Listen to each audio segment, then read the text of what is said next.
আজি আইনারে আজি আইনারে মুহ দেখু দেখু এ মোর কাই মনে হেলা জন আলুরে চিঠি লেখিবার বয়সটা চালি গলা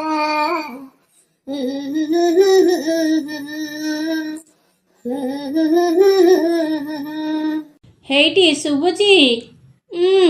ବୁଢ଼ା ବୟସେ ଝଲ ମଲ। ହେ ଶଳା ମାଇକିନା ଆସିଲା ଗର ଗର ଗର ହବ ଏଇକିନା।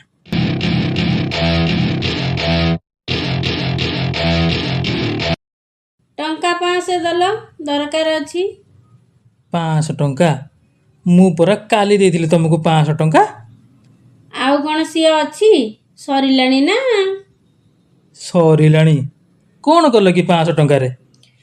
ଆଳୁ ଆଣିଲି, ପିଆଜ ଆଣିଲି, ରସୁଣ ଆଣିଲି, ଅଦା ଆଣିଲି, ଭେଣ୍ଡି ଆଣିଲି, ଜହ୍ନି ଆଣିଲି, କଖାରୁ ଆଣିଲି, ସାରୁ ଆଣିଲି, ପୋଟଳ ଆଣିଲି, ବାଇଗଣ ଆଣିଲି, ଟମାଟୋ ଆଣିଲି। ହଉ ଥାଉ, ସେତିକି ଥାଉ। ଏଇ ନିଅ ତମ 500 ଟଙ୍କା। ହଁ ଶୁଣ, ଆଜି ସନ୍ଧ୍ୟା ଭିତରେ ମୋର ବାକି 1000 ଟଙ୍କା ଦେଇଦେବ କହୁଛି, ନହେଲେ କିଛି ଭଲ ହବନି। ବାକି 1000 ଟଙ୍କା ଦେଇଦେବ କହୁଛି, ନହେଲେ କିଛି ଭଲ ହବନି। ବାକି 1000 ଟଙ୍କା ଦେଇଦେବ କହୁଛି। ଯାହା କରିବ ନିଜ ସ୍ତ୍ରୀଠୁ କେବେ ଜୀବନରେ ଧାର ନେବ ନାହିଁ। 4 ମାସ ତଳେ ମୋ ସ୍ତ୍ରୀଠୁ ଟଙ୍କା 2000 ଧାର ନେଇଥିଲି, 2500 ସୁଝି ସାରିଲିଣି। ପୁଣି ମୋ ସ୍ତ୍ରୀ କହୁଛି 1000 ବାକି ଅଛି। ନମସ୍କାର। ସକାଳର ତାଜା ଖବର। ସ୍ତ୍ରୀକୁ ସ୍ୱାମୀ ବାକି ପଇସା ନ ଫେରାଇବାରୁ ଚାହାରେ ମୂଷା ଔଷଧ ମିଶାଇ ଦେଲେ ସ୍ତ୍ରୀ। ଏବେ ଆସନ୍ତୁ ପଡ଼ିବା ଖବର ବିସ୍ତୃତ ଭାବରେ।